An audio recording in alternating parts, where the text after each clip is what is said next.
They called me senile before I'd even been diagnosed. Not to my face, of course, but I heard them. And worse, I remembered. I'm Margaret Langley, 71 years old, widow, mother of two, and apparently the family embarrassment. The first time it happened, I was in the middle of serving Sunday dinner. My son Jake had brought his wife, Tasha, and their kids. My daughter, Kelsey, showed up late, again, and immediately launched into a story about how hard it is juggling everything. Work, kids, Pilates, you name it. I remember the moment because I had just pulled the roast from the oven and placed it on the table. The smell was rich and buttery. For a second, it felt like old times, the kind where laughter came easy. Then I dropped the serving spoon. It slipped from my hand, not shaking, just clumsy. I bent down slowly to pick it up, a bit annoyed with myself, and that's when I heard it. Jake whispered, not low enough, to Tasha, "See? It's starting." I pretended I didn't hear, smiled, laughed even. I cracked a joke about how my hands have a mind of their own these days, but that moment didn't leave me. Over the next few weeks, it kept happening. Small comments, sideways glances. I'd mention something twice and Kelsey would say, "You already told us that, Mom," followed by a condescending smile.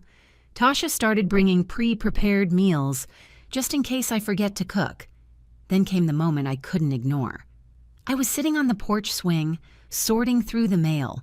One envelope caught my eye. It was from a law firm.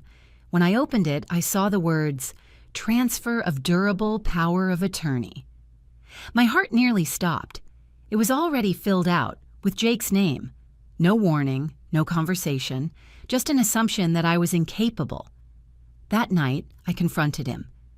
"Jake," I said calmly, "why am I receiving legal forms with your name on them, without even asking me?" He looked me straight in the eye and said, "Mom, you've been forgetful. We're just trying to protect you. It's not personal." Not personal? The house I live in was paid off by my husband's hard work and my careful saving. The money in the bank wasn't gifted to me. I earned it through decades of working at the local library, raising two kids without complaint, and cutting corners when no one else noticed. I wasn't ready to be buried alive while I was still breathing, but I stayed quiet for a little while. Until one afternoon, I overheard something that broke me. I had gone inside to grab my reading glasses. Jake and Kelsey thought I was still out back. I paused in the hallway when I heard Kelsey say, "She can't even remember her own name. What if she signs something dangerous?" Jake laughed. "She'll sign whatever we put in front of her soon, just a matter of time. Then the house is ours." I didn't move. I didn't cry. I just stood there, my hands trembling, but not from weakness, from fury, because I remembered everything. I remembered every school play I sat through with no one beside me while my husband worked night shifts. I remembered skipping vacations for 20 years so they could have braces and summer camps and graduation photos. I remembered selling my mother's wedding ring just to help Jake make a down payment on his first home. And now, they thought I couldn't even remember my own name. That night, I sat down at the old oak desk in my bedroom and pulled out a leather-bound journal. I wrote everything. Every suspicious change, every passive-aggressive comment, every time they moved something in the house and claimed I had lost it. I labeled it the Book of Truth, because I knew where this was headed. They weren't going to come at me with love or compassion. They were coming with papers, with lawyers, with fake concern and real greed. But what they didn't know, what they never bothered to ask, was that I had spent 40 years cataloging, cross-referencing, and documenting everything that ever passed through the local library's archives. My memory wasn't broken. It was weaponized, and I was about to make them regret ever doubting the woman who raised them. My house sits on a patch of land that used to be nothing but brush and field. My husband Raymond and I laid every brick of it with our own money. No mortgage, no co-signers, just hard years, small joys, and a love that taught me what it meant to build something worth protecting. Raymond passed 10 years ago, quietly. a cup of tea left untouched beside him, and his glasses still resting on the tip of his nose. I remember the morning like it was stitched into the lining of my heart. And I remember the insurance agent calling the next week. I remember Jake being the first to arrive. And I remember what he said after the funeral, when he poured me a glass of wine and sat beside me on the porch. "Don't worry, Mom. We'll look after you." I believed him. That was before I realized they weren't offering protection.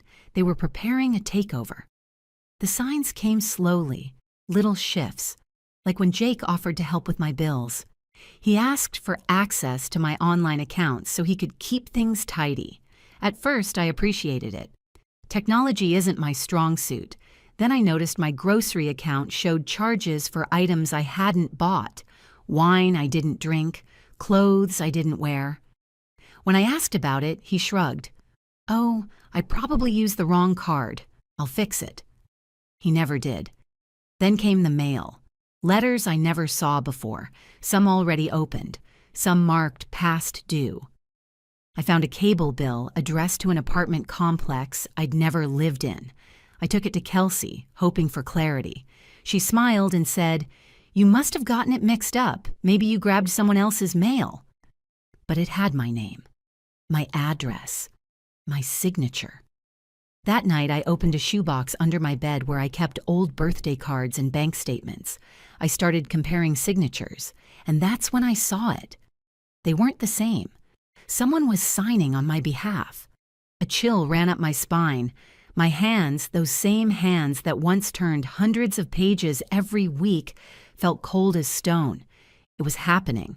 Quietly, deliberately. They were turning me into a ghost in my own life. So I made a plan. First, I contacted Dr. Riley, my general physician for nearly 20 years. I asked him to run every memory test, cognitive exam, and neurological scan available. The appointment took nearly 3 hours. When we finished, he sat down and smiled gently. "Margaret, your memory is fine. Above average for your age even. You're still sharp." I asked him for documentation. Not just a letter, but a full report. Stamped, signed, and certified. He gave it to me without hesitation. I made 6 copies. Then I called Elaine, my oldest friend. We met in college, became mothers in the same year, and buried our husbands within 2. But Elaine wasn't just a friend. She'd spent 25 years as a paralegal for a probate attorney. When I told her what was happening, she didn't hesitate. She showed up the next morning with a briefcase and a fierce hug. We went through everything. My bank statements, property records, insurance policies. Together we made a binder that would make any courtroom go silent. We labeled it Preemptive Defense. Then we filed a protective affidavit with the county clerk stating that I, Margaret Langley, had no intent to transfer ownership of my assets, no signs of cognitive impairment, and no authorized power of attorney in place. It was a legal firewall. And I didn't tell Jake or Kelsey a single word. Instead, I played along. I let them bring over their lawyer, the man who smiled too much and called me sweetheart in a way that tasted like dust. He said things like, "This is just a standard form, Ms. Langley," and "We just want to keep your interests protected." I smiled, nodded, offered him tea, and I didn't sign a single thing. I wrote down every visit, every word, every eye roll from Kelsey when I asked for clarification, every time Jake said, "Don't worry, Mom, just trust me." I even began recording certain conversations, quietly, legally, just enough to remind myself I wasn't imagining this madness. Then, one Thursday morning, a thick envelope arrived by courier. Petition for guardianship, filed by my son, supported by my daughter, claiming that I was mentally unfit to care for myself, that I was suffering from early dementia, that I had become combative, forgetful, and confused. They used those exact words. Jake even listed my own house as an unsecured residence unfit for elder care. Kelsey claimed I once forgot her name during a phone call. I laughed when I read that part, not because it was funny, but because it was so carefully rehearsed. They'd been planting those lies for months. But what they hadn't counted on, was that the woman they were trying to erase was the one person who had built her life on remembering the truth. The hardest part wasn't the betrayal. It wasn't even the lies written down in ink, passed through legal channels as if they were facts. It was the slow, deliberate isolation that followed. The day after I received the guardianship petition, Jake showed up without calling. He held out his hand like a peace offering and jingled a set of car keys. "Just until the hearing," he said. I didn't argue. I didn't scream. I just watched him drive off in my car, my name still on the title. I never saw that car again. The next week, my credit card stopped working at the pharmacy. When I called the bank, they said the card had been frozen due to inactivity. But I knew the truth. Jake had added online alerts to the account months ago. He had the passwords. He'd offered to help keep track of my finances, remember? And just like that, one piece of independence after another was taken from me. That's how it works, not with chains, but with gentle, patronizing smiles and slowly disappearing options. I tried calling Kelsey.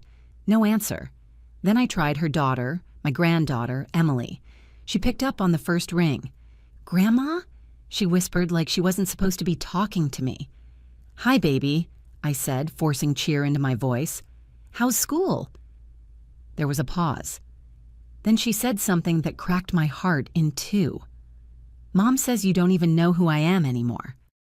I couldn't speak for a second. The silence between us grew heavy. Emily continued before I could form words. "But I don't believe her. I think they're being mean. You remembered my birthday last month. You even sent that book I wanted. People who forget things don't remember stuff like that." I swallowed the lump in my throat and said, "Thank you for saying that, sweetheart. I promise you, I remember everything that matters." We hung up and I sat in the quiet. My hands trembled, not from age but from fury. They had told their children I was losing my mind. My own grandchildren were being taught that I was a problem to be managed, not a person to be loved. I knew what gaslighting looked like. I'd read enough memoirs and heard enough stories from the women at church. But knowing something in theory is different from living it. Suddenly, every word I said felt like a test. Every glance, every pause in conversation. Was I being judged? Measured for mental decay? One afternoon, Kelsey stopped by unexpectedly. She came into the kitchen like she still lived there, opened my fridge, and sighed loudly. "There's expired yogurt in here, Mom," she said. "This is what I mean when I say we're worried."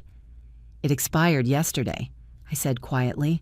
"I hadn't gotten around to taking the trash out." She clucked her tongue. "You left the stove on last month, too. Remember that?"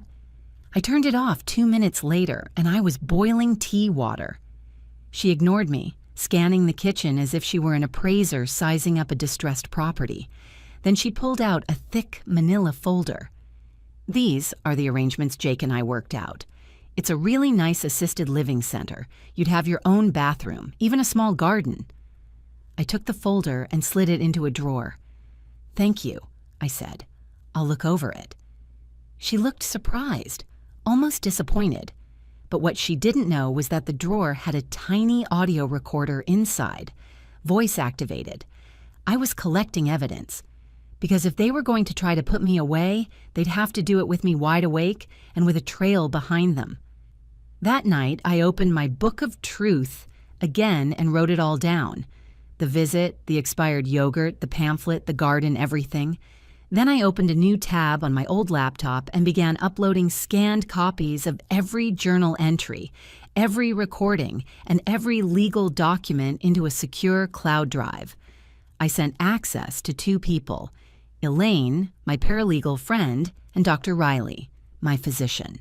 If they were going to try to bury me with lies, I was going to shine a spotlight on every truth they hoped I wouldn't remember.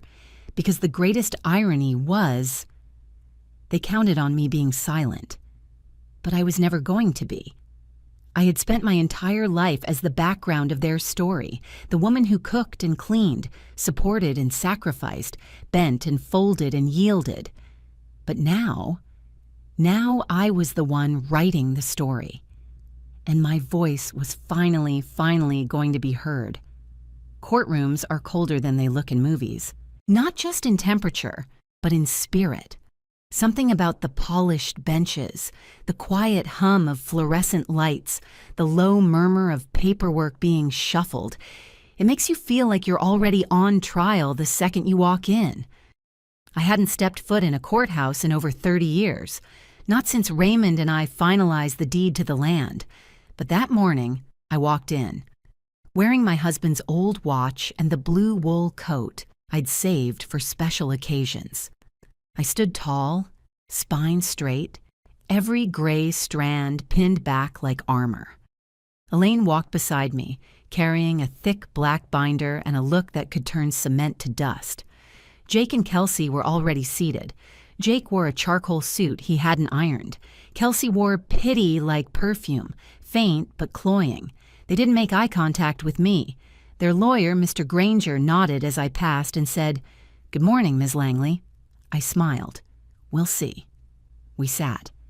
The judge, a middle-aged woman with sharp eyes and a wedding band that gleamed under the lights, entered and took her seat. Then it began. Jake stood first. He spoke in a tone I'd never heard from him before, software measured, sickly sweet. "Your Honor, this isn't easy for us," he began. "We love our mother. But over the past year, we've seen signs. She forgets basic things, names, dates, even how to get to the store sometimes. We found expired food, missed bills, and she refuses help." He gestured to Kelsey, who dabbed her eye with a tissue that I'm sure was bone dry. "She once introduced herself to her own granddaughter," Kelsey said. "Didn't even recognize Emily's face." That was a lie. An outright polished lie. And no one flinched. Mr. Granger submitted a folder of evidence. Photos of expired milk, bank statements showing erratic spending, none of which matched my handwriting. Then the judge turned to me. "Ms. Langley," she said, "you're not required to speak today, but you may if you'd like." I stood up, slowly, not because I'm frail, but because I wanted them to feel the weight of every single step I took. "I would like to speak," I said. Elaine placed the binder on the table in front of me. I opened it and began. "Over the past 6 months," I said, "I've kept a daily journal documenting my routines, interactions, and every odd occurrence in my home. Here's an entry from April 3rd.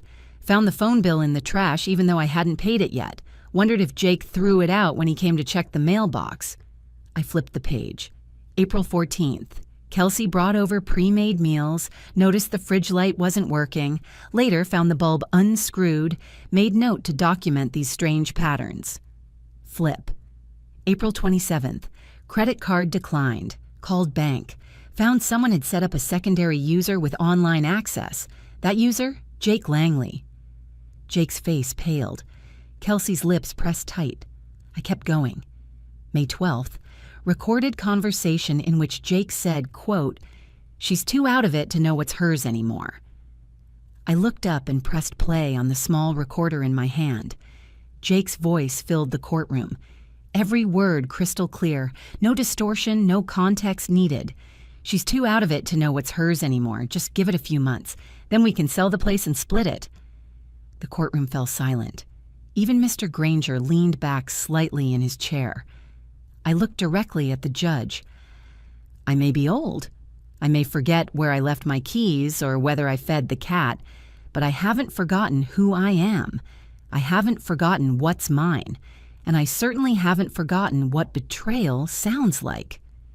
Elaine stood next to me and handed over the doctor's report from Dr. Riley, signed, certified, and dated just 2 weeks ago. The judge took a moment to read. Then she leaned forward. "Mr. Langley," she said sharply, "did you obtain power of attorney through your mother's consent?"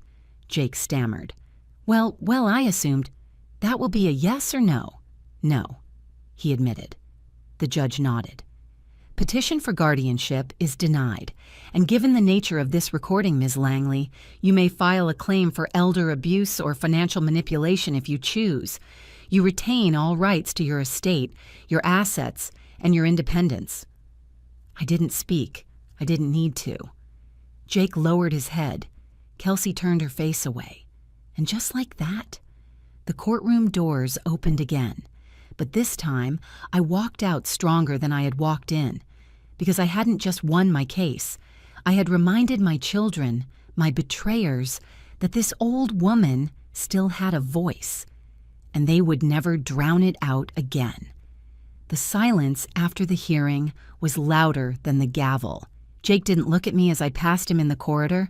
Kelsey whispered something to their lawyer, who offered me a quick, dry nod before disappearing behind his briefcase, like a magician escaping his own trick. But it wasn't over. The court had denied their petition, yes, but the damage had been done. Not just to my name, but to my soul. My children, the very ones I held when they were helpless, had sat in front of a judge and painted me as a confused old woman who could barely function. And for what? A house? A bank account? Control? Back at home, I stood in my kitchen and stared at the old ceramic jar on the windowsill, the one labeled flour that never held flour. It had once hidden candy from the kids. Now it held something else. 2 USB drives, labeled Plan A and Plan B. I wasn't done yet. Jake and Kelsey thought that courtroom moment was the climax, that I'd crawl back to my quiet little life, grateful to have survived the ambush. But I wasn't interested in surviving. I wanted closure and justice. So I opened the folder Elaine and I had labeled Phase 2. Inside was a copy of the emergency revocation notice I'd filed quietly with the county registrar months ago. It removed any old medical proxies, named a trusted third party as my estate consultant, and froze any pending property transactions tied to my name. I'd done it before they even filed for guardianship, just in case. Jake had tried to transfer the title of my car to himself. I had proof, screenshots, a rejected DMV application in his handwriting. Elaine made sure it was all recorded and notarized. We submitted it to the same judge within 48 hours of the hearing. A separate motion. We also filed a formal complaint with Adult Protective Services, not out of vengeance. But because the law needed to know, this wasn't forgetfulness. This was fraud. The investigator came quietly 2 weeks later. She asked questions. I answered them calmly, journal in hand, recordings cued. She blinked when I played one where Jake told Kelsey, "Once we get her in the care home, we'll clean out the attic and list the property. I already know a realtor." That audio wasn't from the courtroom. This was new. It wasn't just a betrayal. It was premeditated. The next day, both Jake and Kelsey received certified letters notifying them of a pending inquiry into elder exploitation. Elaine and I made sure a copy went to their employers too. Subtle, discreet, but real. It was only then I started receiving texts. From Jake, "Can we talk?" From Kelsey, "This has gone too far. We're still your family." Family. They used that word like a shield, as if blood was a hall pass for cruelty. I didn't respond. Instead, I called my granddaughter, Emily. She picked up immediately. "Grandma?" Her voice was small, nervous. "Hi, darling. Just wanted to hear your voice." We talked for 20 minutes. She told me about her school project. I told her about the tomatoes finally blooming in the backyard. Then I asked, carefully, "What did your mom say after court?" There was a pause. "She said you embarrassed her. But I think she's embarrassed because you didn't let them get away with it." Smart girl. After we hung up, I sat in the garden and stared up at the sky. The same sky I used to watch with Jake when he was a boy, lying in the grass, pointing out clouds shaped like dragons and bears. What happened to that boy? Maybe he got tired. Maybe he got greedy. Maybe he forgot the softness that raised him. But I hadn't forgotten. That night, I received one more message from Jake's wife, Tasha. It was a single line. For what it's worth, I warned him. The next morning, Elaine and I met with a local journalist who specialized in elder law abuse. She was writing a feature for a regional magazine. I told her everything. On the record, names, dates, tactics, audio, not because I wanted fame, but because someone else, somewhere, was being told they forgot something they never touched. Someone else was being treated like they were slipping, when the truth was, they were being pushed. A month later, the article went live. Its title? She Remembered Everything, a mother's fight against her own children's greed. The story spread, not virally, not with noise, but with whispers. Whispers that reached Jake's boss, Kelsey's neighborhood, their church, their friends. And just like that, they stopped speaking to each other and to me, because some truths are too loud to bury, and I had finally said mine. The funny thing about truth is, it doesn't knock politely, it crashes through walls, and when it does, people scatter. Not because they're afraid of you, but because they're afraid of what they said when they thought you'd never speak. After the article went live, my house got quiet in a new way, not the kind of silence that aches, but the kind that heals. No more unannounced visits, no more fake check-ins, no more gaslighting under the mask of concern. Just peace. I started planting again. Nothing fancy. Some basil, a few marigolds. I made tea with my own mint leaves. I even found Raymond's old bird feeder in the shed and hung it back up. Neighbors started waving more often. One of them, a retired nurse named Carol, stopped by with lemon muffins and said, "You made us all proud, Margaret. A lot of us have stories like that, but we didn't know how to tell them." That's when I realized this wasn't just my story. This kind of betrayal, it wasn't rare. It was just quiet. Too many women like me were suffering in soft, invisible ways, disrespected by their own families, slowly erased one forgotten moment at a time. So I decided to make noise. With help from Elaine and Emily, I started a weekly podcast. Just my voice, some tea, and a microphone. I called it The Mind is Still Mine. Each episode I shared stories, mine and others, tips on spotting red flags, laws people didn't know existed, advice from lawyers and social workers, and mostly reminders that memory loss isn't a death sentence and aging isn't consent for disrespect. To my surprise, it grew. Emails came in, then letters. A woman in Indiana said she was about to sign over her property until she heard my story. A man from Florida said his sister had been doing the same thing to their mother. He thanked me for giving their mom the words to fight back. I wasn't just reclaiming my own power. I was helping others find theirs too. Jake never reached out again. Neither did Kelsey. But I heard things, small things. Jake lost his job after his employer read the article. There was a conflict of trust. Kelsey moved out of state not long after.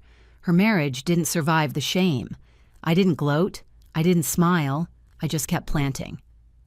On the anniversary of the hearing, I invited Emily over for dinner. She brought her laptop, asked if I wanted help uploading another episode. We sat together, editing audio, sipping tea, laughing like friends.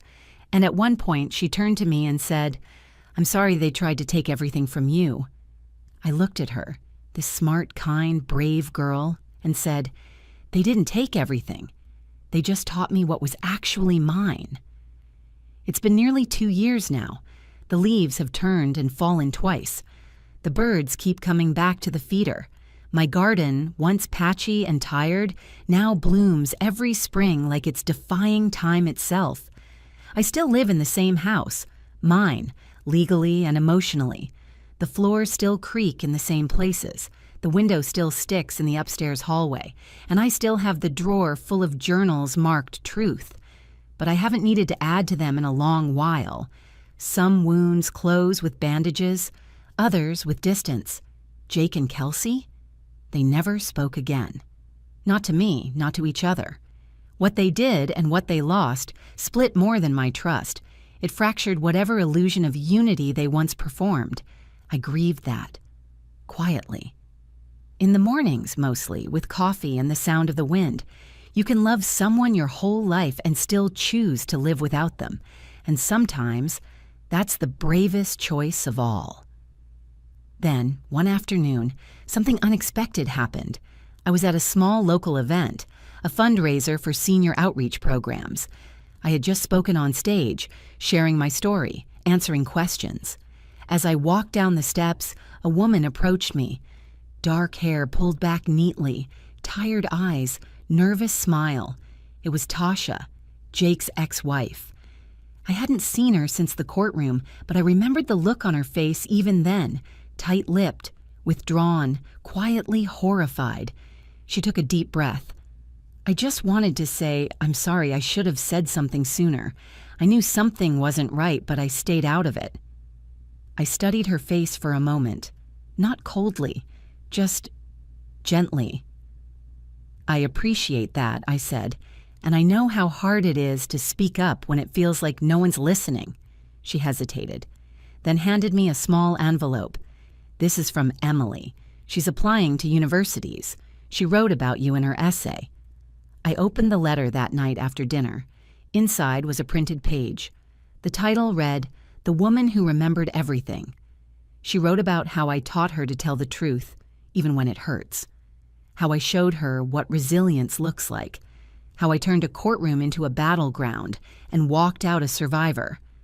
I cried, not because I was sad, but because after everything I lost, there in that essay, I saw what I had kept. Legacy. Not money, not property, not dignity wrapped in silence, but the kind of legacy that moves forward, that teaches, that protects. They said I couldn't remember my own name, but I remembered everything. Every injustice, every lie, every quiet, painful moment I spent wondering if I was the crazy one. And most importantly, I remembered who I was before they tried to convince me otherwise. So here's what I want you to know. If you've made it this far into my story, you are not invisible, you are not crazy, and you are not alone. They tried to take everything from me, but what they really gave me was my voice, and I will never let it be taken again.